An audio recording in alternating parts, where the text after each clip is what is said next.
Hello everyone, and welcome to another royal reading here at MadWorldTarot.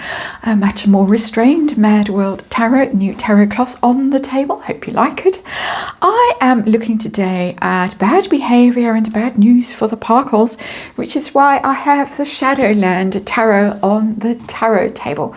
And according to Lady C, her bongo drums have been beating loudly from Montecito, and she tells us that Harry and Meghan's unpopularity has hit them hard, as has the financial squeeze that they are experiencing. The humiliation of all this becoming public knowledge has been tremendous for the delightful duo. They are now blaming each other for the way Meghan's plans and schemes have crashed. Not Harry's plans and schemes, because we all know Harry is incapable of having plans and schemes. Meghan, of course, promised Harry that he would be a billionaire and would be able to set up a royal court in California to rival that of William and Catherine. And of course, we all know how that has come to nothing. According to Lady C, Harry can see now that it was all nothing but empty words. And he can see also that Meghan was just manipulating him. He's aware of how hugely unpopular he is, and that Meghan has dragged him down with her. All Meghan's fault. He blames her totally. I'm quoting Lady C still. And she fears she is losing her hold on him. Isn't it amazing how he can just entirely blame her for everything? Not that she is blameless, of course, but this is what Lady C's sources have to tell her. We're going to have a look with the Shadowland Tarot and see what they have to tell us. Going to do a 9-card reading. It was her birthday, of course. She finally posted a pic of herself on Instagram, praising herself no end. She looks like she's got a new nose. Some people have pointed that out.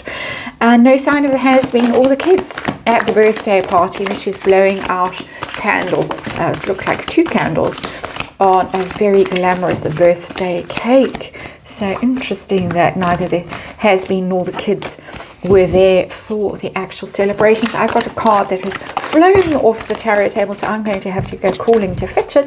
Then we're going to do a 9-card reading, looking at influence, ambition, and control, and of course, blame. Right, I'm back. Interesting that 2 aces went flying away, the Ace of Pentacles and the Ace of Swords. And even more interesting that this card doesn't belong at all with this tarot deck. My word. Okay. Must have gone flying off the tarot table yesterday when I was tidying the cards up after the readings yesterday. So anyway, let's get to it. 9-card reading. Harry on the left, Meghan on the right. Past, present, future. What's going on with the blame game, with the ambition, with the control, with the plans and schemes? Where are they? I'm noticing the Lovers card staring at me, and it wasn't staring at me in an upright position.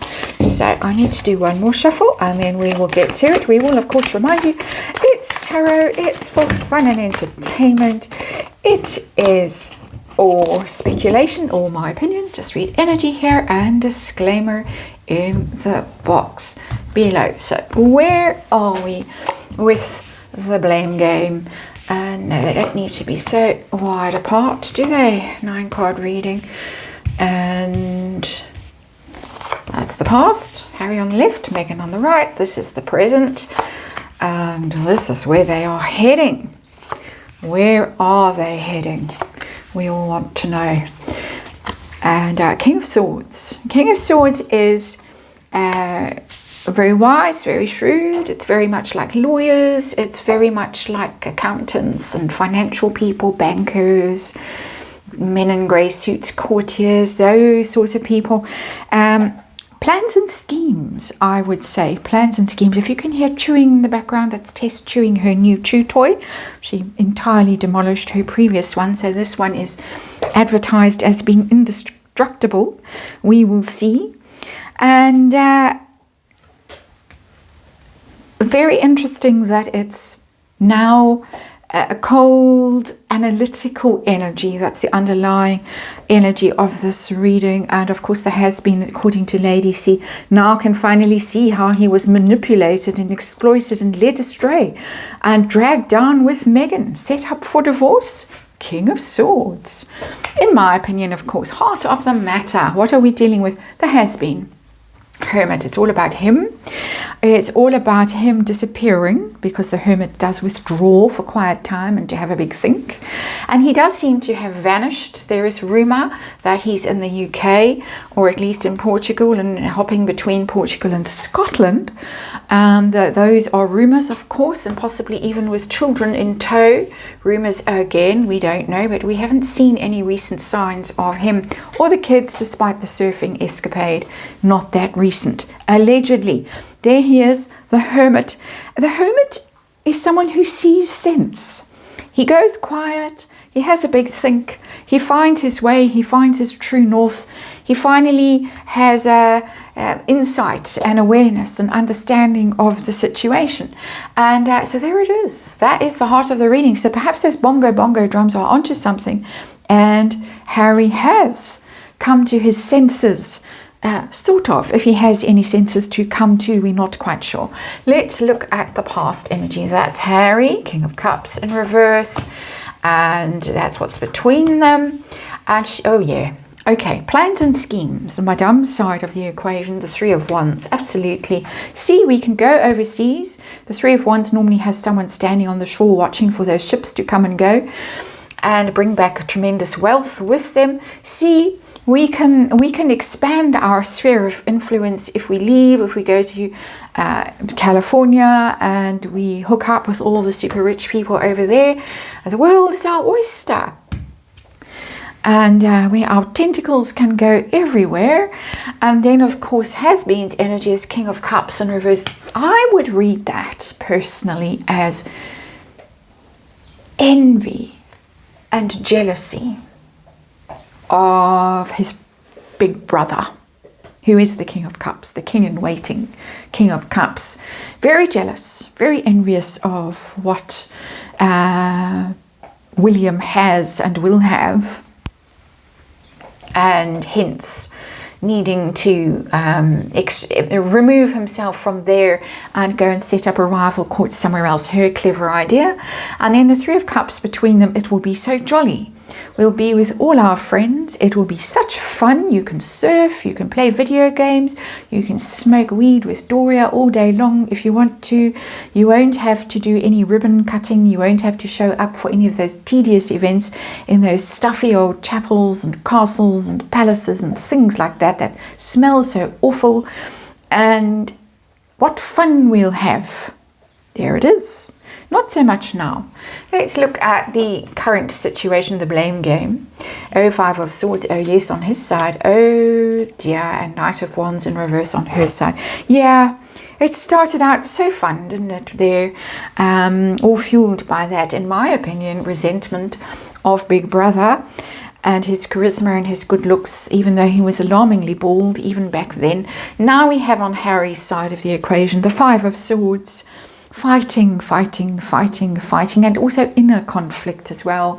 How did it all go so horribly wrong? Who's to blame? Not me. Couldn't possibly be me. I'm innocent and blameless and all of this. It's all her fault. If you've ever been in a situation with a person like that, you'll know exactly what I mean. Again today, oddly enough, I'm feeling a strange twinge of sympathy for Meghan Markle, finding herself on the receiving end of all this blame. And where is she in this situation? Well, she's lost her Knight of Wands because he's in reverse and he's gone wandering away, as the Knight of Wands does tend to do. There you can see the flame-coloured hair. Off he goes. The Knight of Wands, particularly erratic and bad-tempered and difficult to manage. Never know where he is, what odd thing he's going to go off and pursue. And it could be someone else that he goes off and pursues. Also, the Knights of Wands are known for being rather lascivious and unfaithful, shall we just say. Also, traveling abroad, the Knight of Wands does wander the world, does like to just disappear, appear and disappear, and seems to have that energy around him. We've heard those stories ongoing. I think he has disappeared. He's wriggled out of her control for sure. Current energy. Where are we heading? This tragic tale. Where are we heading? Where are we heading? We got some serious love bombing going on with the Ace of Cups, and the love bombing would be coming from her. I don't think it's coming from him at all. She's in the Five of Wands energy, that she's going to be fighting for this marriage. That's how I'm reading this. Fighting for this marriage. It's the fighting card. She might be fighting someone else for this marriage. Now, I haven't necessarily picked up anything serious romantically in Harry's energy when I do these kinds of readings. I'm not noticing anything, not seeing anyone significant pop up. Probably a different woman in every port, as this seems to be the royal way. Given what we've heard about Uncle Andrew anyway. But it's not showing up as a distinct person so far. But this is her fighting, and that, of course, is my speculation and opinion. Her energy is being fighting for this, scrapping with other contenders, possibly scrapping with him, but wanting to dominate, wanting to get back in control. The Five of Wands is about who's the top dog in a situation. She wants desperately to be top dog again. And how does she get to be that? By love bombing. That's the way she's always done it. And so this is what's coming into Harry's energy now. He's got a completely different energy because he's a Nine of Swords, but it's in reverse. He's out of there. He's out of there because he can't deal with the stress of the situation any longer. He's now told us all through the bongo drums, in my opinion, that just came to me now, wondering who the source of the bongo drums is, who beats those bongo drums. Well, the has-been might actually, even though in Colombia there was a moment the lip readers who did that Channel 5 thing about lip reading and what royals say when they're out in public. He and Meghan were having drumming lessons, and he was saying, "This is really hard, Megs." But maybe he can beat the bongo drums just loudly enough for Lady C to hear. I don't know. I'm speculating wildly. Just had that little flash there. He's tired of all the drama. He's tired of all the stress and the worry and who's going to pay the mortgage. And they failed, and Netflix hates them and the whole world hates them. He's out of there because the Nine of Swords is in reverse. He just can't deal with the stress. He wants to go somewhere where it's comfortable and peaceful, and other people fix the plumbing and mow the lawn and clean the pool and do all that stuff, earn the billions and deal with Meghan, and he can just smoke his bong and play with the dogs and the kids and all of that stress-free life. He just wants a stress-free existence. That's where it's heading. The stress-free existence for me is not in California as an energy reader. The stress-free existence is somewhere else, and we've seen him already run away to Botswana for a few days off the leash. And I think the leash maybe off entirely quite soon. That's how it's a reading for me, and thank you for watching, and good luck has been.